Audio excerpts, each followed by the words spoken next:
ये दिखाई थोड़ा सा जूम करके दिखाइएगा, मैं निवेदन करूंगा कैमरामैन जो है। ये कबीर दास जी लगाते थे वही टोपी है? अच्छा, मतलब ये कबीर दास जी की टोपी रखी हुई है। और और क्या है ये आप लोग देख सकते हैं कि ये माला है कबीर दास जी जिसे पहनते थे, और ये उनकी चरण पादुका है खड़ाऊं में। अच्छा, ये जो नीलू और नीमा नाम के जो मतलब व्यक्ति थे, इनके पिताजी माताजी है ना?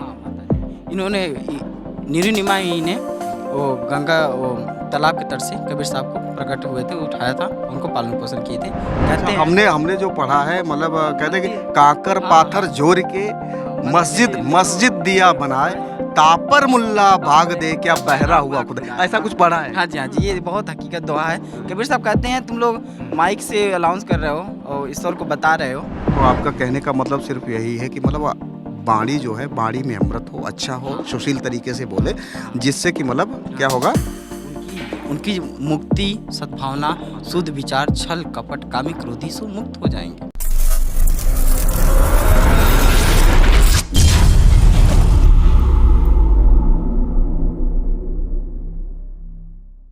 क्या काशी क्या ऊसर मगहर, राम हृदय बस मोरा, जो काशी तन तजे कबीरा, रामे कौन निहोरा। अभिवादन स्वीकार करिए बलवीर कश्यप का। आप देख रहे हैं न्यूज़ ताबड़तोड़। आज हम ऐसी तपो स्थली पर हैं जिसके बारे में आप लोगों ने सुना तो अवश्य होगा।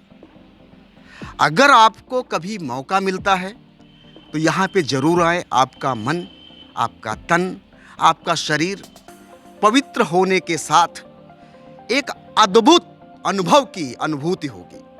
जी हाँ, हम बात कर रहे हैं मगहर की। अगर मगहर की बात करें तो मगहर वह स्थान है जहाँ पर कबीर दास जी ने अंतिम क्षणों में आकर अपने जीवन को, या यूं कहें उनका परिनिर्माण मगहर में हुआ था। अभी जो हमने आपको दोहा बताया है, इसका मतलब यही है कि जो व्यक्ति अगर यदि धर्मशास्त्रों की बात माने, यदि कोई व्यक्ति काशी में मरता है या उसकी मृत्यु काशी में होती है तो उसे मोक्ष प्राप्त होगा, वो स्वर्ग में जाएगा। वहीं दूसरी तरफ अगर मगहर की बात करें तो मगहर वह स्थान है, अगर किसी व्यक्ति की मृत्यु मगहर में होती है तो वो नरक का भागी होगा। ये मैं नहीं कहता, ये न्यूज़ ताबड़तोड़ नहीं कहता, या इसकी पुष्टि न्यूज़ ताबड़तोड़ नहीं करता। इसकी पुष्टि जो है धार्मिक ग्रंथ करते हैं, लोग करते हैं और इसके बारे में बताते हैं। आज हमारे साथ में कबीर परंपरा को आगे बढ़ाने वाले संत रोहित दास जी हैं। हम उनसे कबीर दास जी के बारे में बहुत सी अच्छी बातें जानेंगे। रोहित दास जी, आपका न्यूज़ ताबड़तोड़ में सर्वप्रथम मैं स्वागत करता हूं। जिन अभी आपने जिक्र किया, क्या काशी क्या ऊसर मगहर, जो हृदय राम बसे मोरा। कबीर साहब ये जब यहाँ का कहा जाता है कि मगहर में 12 साल पहले यहाँ पे सूखा पड़ गया था। 12 सालों से यहाँ पानी की किल्लत थी, जीव जंतु मरने का कगार पा गए थे, पूरी जनता व्याकुल हो गई थी। उस टाइम राजाओं का शासन चलता था। उस टाइम जो यहाँ के राजा थे, बिजली खान पठान यहाँ के बादशाह थे, वो बहुत चिंतित हो गए, बहुत दुखद हो गए, और सभी परंपरागत संतों का एक समागम बैठा है, किसी में इतनी शक्ति हो जो यहाँ पे बारिश करा सके और समस्या का समाधान कर सके। सभी संतों ने प्रयास किया, सभी संतों ने मंत्रों को उच्चारण किया, हवन पाठ खंडन किया, लेकिन किसी ने में इतनी शक्ति नहीं थी कि यहाँ पे बारिश करा सके। तो किसी संत ने बिजली खान पठान को बताया कि ये कबीर नाम के व्यक्ति हैं जो काशी बनारस में रहते हैं, उनकी बहुत मान्यता है और सत्पुरुष भी कहे जाते हैं। एक बार शायद आप कबीर साहब से मिले तो कोई निर्णय निकल सकता है। यहाँ के जो राजा थे बिजली खान पठान अपनी साथी संगतियों के साथ कबीर चौरा बनारस पहुँचते हैं, जहाँ कबीर साहब का लालन पोषण हुआ था। नीरू नीमा दंपति जो है उनका लालन पोषण किए थे। अच्छा, ये जो नीलू और नीमा नाम के जो मतलब व्यक्ति थे, इनके पिताजी माताजी है ना? हाँ, माताजी। इन्होंने नीरू निमा ही ने वो गंगा वो तालाब के तट से कबीर साहब को प्रकट हुए थे, उठाया था, उनको पालन पोषण किए थे। जो हिंदू मुस्लिम रीति रिवाज से इनका पालन पोषण किया गया। अच्छा, इनका जन्म कहाँ हुआ था, है जानकारी आपको? बनारस में ही है, लहरतारा नाम की एक जगह है, वहाँ पर उनका जन्म हुआ था। ये तालाब में वो प्रकट हुए थे। कब हुआ था? ये हुआ था उनका 1398। अंठानवे। हाँ जी जी। हाँ, और फिर जब यहाँ बिजली खान पठान पहुँचे तो कबीर साहब अंतरात्मा की बात समझ जाते थे, क्या इनकी जिज्ञासा है। कबीर साहब उनसे पूछते हैं बिजली खान पठान से। बिजली खान पठान कहते हैं कि साहब हमारे नगरी में सूखा पड़ गया है, 12 सालों से पानी की किल्लत हो गई है और हमने सुना है कि अगर आप चलें तो अगर आप रहें तो पानी आ सकता है। तो कबीर साहब कहते हैं अगर हमारे चलने से, अगर हमारे रहने से अगर पानी आ सकता है तो मैं अवश्य चलूँगा, अवश्य रहूँगा। मगहर में? हाँ, मगहर में। जी। तो जैसे ही कबीर साहब मगहर आने के लिए इच्छुक होते हैं तो वहाँ की जो जनता रहती है, कबीर साहब को जो मानने वाले रहते हैं, कबीर साहब पे यही बात रखते हैं। कहते हैं कबीर साहब से, अरे कबीर साहब आप मगहर जा रहे हैं, मगहर में तो जो मर्दा गधा होता है वहाँ तो लोग नरक में जाते हैं। जी। हाँ, तो कबीर साहब उनको बहुत सुंदर बात कहते हैं, जिसने अभी आप दोहा का जिक्र किया। कबीर साहब कहते हैं, क्या काशी क्या उसर मगहर, जो हृदय राम बसे मोरा, जो काशी तन तजे कबीरा, तो राम ही कौन नहीं हो रहा। जो अपने हृदय से राम को जाना है, परमात्मा को जाना, अपने जीवन में अच्छे कर्म किया, उसके अच्छे विवेक हैं, अच्छे गुण हैं, अच्छे विचार हैं, वो कहीं भी मरेगा, हाँ, वो स्वर्ग में ही जाएगा। अन्यथा ये कहना गलत है कि काशी मरेगा तभी मुक्ति पाएगा। वो कहीं भी, अगर उसके विवेक अच्छे हैं तो कहीं भी मरेगा, वो मुक्ति पाएगा। कबीर साहब सत्यवादी थे, रूढ़िवाद पाखंड इसके सख्त खिलाफ थे, इसके सख्त आडंबर थे, जिन्होंने सबको तोड़ा तोड़ जवाब दिया है। मुसलमानों को भी कहा है, हिंदुओं को भी कहा है, मुसलमानों को भी कहा है। क्या मुसलमानों को ऐसा कोई दोहा जो बताएंगे आप? हाँ, मंदिर के भीतर मुल्ला पुकारे, क्या साहब तेरा बहरा है, चूटी के पग घुंघरू बांधो फिर भी साहब सुनता है। कहते अच्छा, हैं हमने जो पढ़ा है, मतलब कहते हैं कि काकर पाथर जोड़ के मस्जिद दिया बनाए, तापर मुल्ला भाग दे क्या बहरा हुआ खुदा। ऐसा कुछ पढ़ा है? हाँ जी, हाँ जी, ये बहुत हकीकत दोहा है। कबीर साहब कहते हैं तुम लोग माइक से अनाउंस कर रहे हो और ईश्वर को बता रहे हो, हाँ, लेकिन ईश्वर तो हृदय आरती में बात भी सुन सकता है। चींटी के पैर में अगर घुंघरू बांध दोगे फिर भी साफ सुनेगा। हाँ, और हिंदुओं के लिए भी कहे हैं कि पोथी पढ़ी पर जग मुआ, पंडित भया ना कोई, ढाई आखर प्रेम का पढ़े सो पंडित होए। मतलब क्या पोथी पत्र का पढ़ के कोई मतलब नहीं निकलेगा, ढाई अच्छा प्रेम का पढ़ो और सबसे अच्छी प्रतीक निकलेगा, अच्छी सद्भावना निकलेगी। और इसी पश्चात कहते हुए बता सकते हैं प्रेम क्या है? प्रेम जो कहते हैं ना कि ऐसी वाणी बोलिए मन का आपक होए और उनको शीतल करे आपो शीतल होए। तो प्रेम वही है जो ऐसी वाणी बोलिए कि मन का आपक हो जाए, इतना खुश हो जाए, इतना अंतर आत्मा से इतनी पवित्र हो जाए, जो अपने आपकी वाणी से जो एकदम अपने आप को जीवन को बदल दे, उसी को प्रेम कहते हैं। अब व्यवहार, प्रेम, प्रतीक, ये बिना प्रेम की दुनिया ही नहीं है। कबीर साहब भाईचारा का बात किए हैं। कबीर साहब एक जीने की राह दिखाए हैं, जो आज भी दुनिया एक लाइन पे उनके दोहे पे चले तो आज उनका जीवन एक सतमार्ग पे और एक अच्छी मुक्ति के रास्ते पे निकल पड़ेगी। तो आपका कहने का मतलब सिर्फ यही है कि मतलब बाणी जो है, बाणी में अमृत हो, अच्छा हो, सुशील तरीके से बोले, जिससे कि मतलब क्या होगा, उनकी मुक्ति, सद्भावना, शुद्ध विचार, छल कपट, कामी क्रोधी से मुक्त हो जाएंगे। अच्छा, हमारा प्रश्न ये है आपसे, अभी आपने जैसे कि बताया कि कुछ लोग कह रहे थे कि यहाँ पे मगहर जो है, यहाँ पे बारिश नहीं होती, हाँ, सूखा, हाँ, शापित है, शापित है, अच्छा, श्रापित था, हाँ, तो ये श्रापित था, बारिश नहीं होती थी, तो उसी की वजह से आए थे या ये मान्यता को तोड़ने के लिए आए थे जो लोग कहते थे कि अगर मगहर में किसी की मृत्यु होगी तो वो सीधे नर्क में जाएगा? कबीर साहब जिसे ये मुद्दा छीड़ा गया, बिजली खान पठान ये मुद्दा बताएं कि ये वजह है, लेकिन वहाँ के जब लोग कहें कि साहब ऐसा भी है, वहाँ लोग नरक में जाते हैं, तो कबीर साहब ठान लिए कि अब तो हमें जाना ही है, क्योंकि अब तो हमें शरीर का त्याग करना ही वहीं मगहर में ही। क्योंकि कबीर साहब बताए ना सत्यवादी थे और उन्होंने कहें कि ऐसा चलता रहे परंपरागत बन जाएगा, तो हमें अपना शरीर का त्याग वहाँ पे करके लोगों को साबित करना है, हाँ, कि कहीं भी लोग मरे तो मुक्ति पा सकता है। हाँ, मतलब ऐसा कोई जगह नहीं, मतलब कणकण में राम है, ईश्वर कणकण में विद्यमान है। हाँ, बिल्कुल, जैसे कुरानों में लिखा है कि जर्रे जर्रे में खुदा है, अपने हिंदू धर्म में है कि कड़कड़ में भगवान है, तो कड़कड़ में भगवान है, जर्रे जर्रे में खुदा है। तो वही कहते हैं कबीर साहब, वही राम वही मोहम्मद, या ब्रह्मा आदम कहिए, अल्लाह राम करीमा केशव, सब एक ही रूप हैं।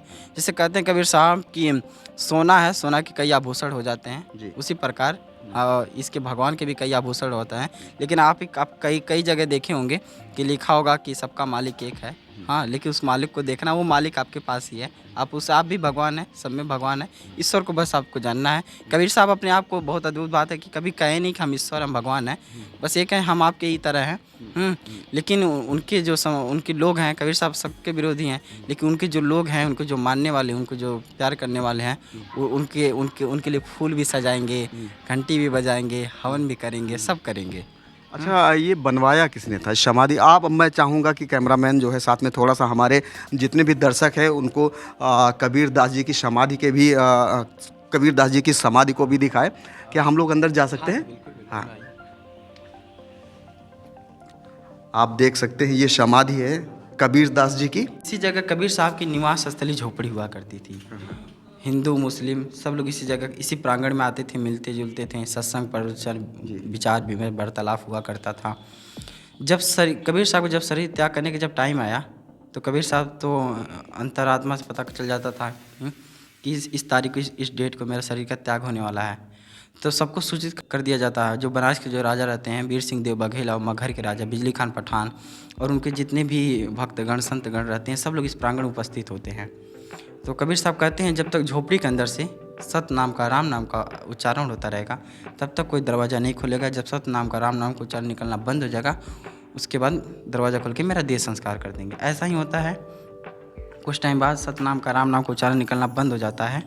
फिर इस झोपड़ी को दोनों राजा आपस में विचार विमर्श करने लगते हैं। तो बिजली खान, कौन से राजा? वीर सिंह देव बघेल जो हिंदू संप्रदाय के राजा थे, और बिजली खान पठान मुस्लिम संप्रदाय के राजा थे।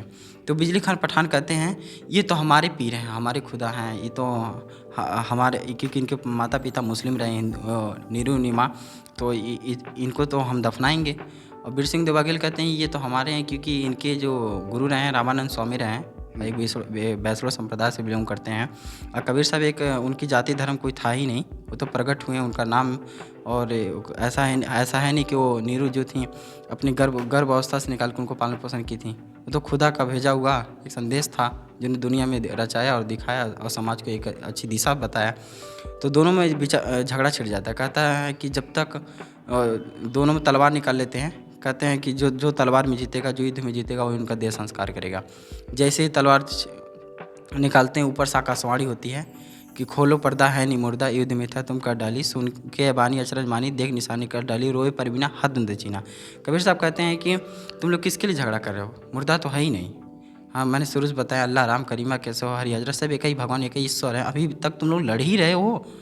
तो कभी दोनों लोग पहले कहें झगड़ा बात को करेंगे, पहले झोपड़ी के अंदर गए, ये दरवाज़ा खोलें, और खोल के जब देखें, कब्र हटाएं, जब उनका चादर हटाएं, तो देखा गया कि अद्भुत चमत्कार, क्योंकि उनका बॉडी गायब और 2 फूल मिला, और एक फूल से मजार बनाया गया, एक फूल से समाधि बनाया गया। झगड़ा दोनों का समाप्त। बताइए कितना मतलब महान थे कबीर दास जी। और भी कुछ चीज़ें दिखाते हैं, ये मतलब, अच्छा ये दिखाई, थोड़ा सा जूम करके दिखाइएगा, मैं निवेदन करूँगा कैमरामैन जो है। ये कबीर दास जी लगाते थे वही टोपी है? अच्छा, मतलब ये कबीर दास जी की टोपी रखी हुई है। और क्या है ये आप लोग देख सकते हैं कि ये माला है कबीर दास जी जिसे पहनते थे, और ये उनकी चरण पादुका है, खड़ाऊं है। और भी ऐसी कोई चीज़ है जो ये क्या संतूर है क्या? ये भी उन्हीं का है? ये अच्छा, वर्तमान टाइम का। और भी उनसे मतलब संबंधित कुछ? बनारस में जहाँ कबीर साहब रहते थे, जी जी जहाँ उनका पालन पोषण हुआ, तो वहाँ पर उनकी और सारी मूल्य चीज़ें। जी, आपने देखा कि हम लोगों ने मतलब कबीर दास जी की जो कैप है, टोपी है, उसको भी दिखाने की कोशिश की। साथ में उनका माला है, खड़ाऊं है, और ये उनकी समाधि है कबीर दास जी की। यहाँ पे कितने लोग आ जाते हैं पर डे? मैक्सिमम कोई कंफर्म नहीं रहता है, 1000 भी आ जाते हैं, 500 भी आ जाते हैं, 5000 भी आ जाते हैं, जैसे ही माहौल रहता है ऐसे लोग आते हैं। कोई वर्ष में कोई त्योहार वगैरह? हाँ, इनका फेस्टिवल अभी जैसा कबीर कोई साहब मेला का, में? जैसे कबीर साहब भी अंदर ध्यान हुए थे, तो उनके जो पूर्व तिथि पे 20 फरवरी को कार्यक्रम होगा, और भारत के विभिन्न राज्यों से लोग आएंगे, सत्संग प्रवचन होगा। तो इनका महापरिनिर्वाण जो दिवस है 20 फरवरी को, 20 फरवरी 1518। हाँ, माघ शुद्ध एकादशी को इनका मनाया जाता है।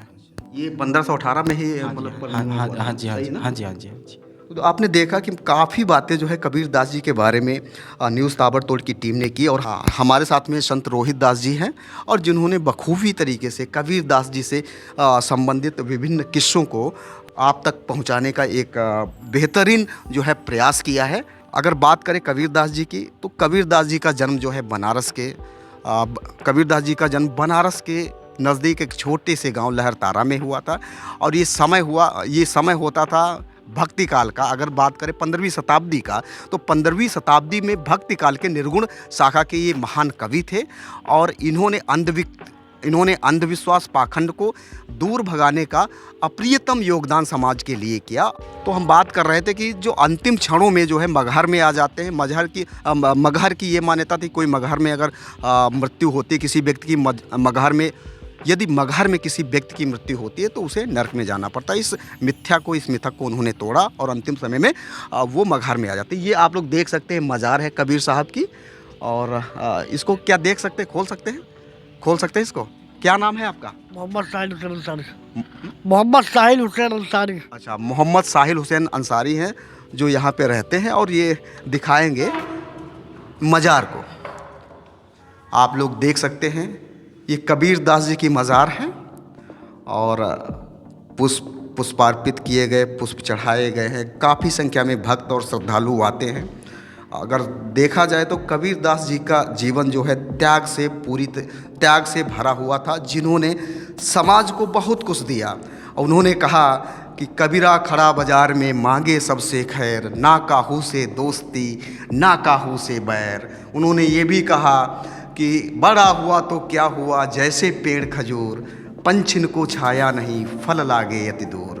तो बहुत सारे जो है इनके फेमस दोहे हैं, जिन्हें आप गूगल से सर्च कर सकते हैं, इनसे किताबों के माध्यम से पढ़ सकते हैं। अगर बात करें कबीर दास जी की, तो कबीर दास जी ने 3 जो है प्रमुख रचनाएं लिखी, साखी शब्द रामायणी नामक, और उनको भी आप देख सकते हैं, उनका दर्शन उसमें मिलेगा।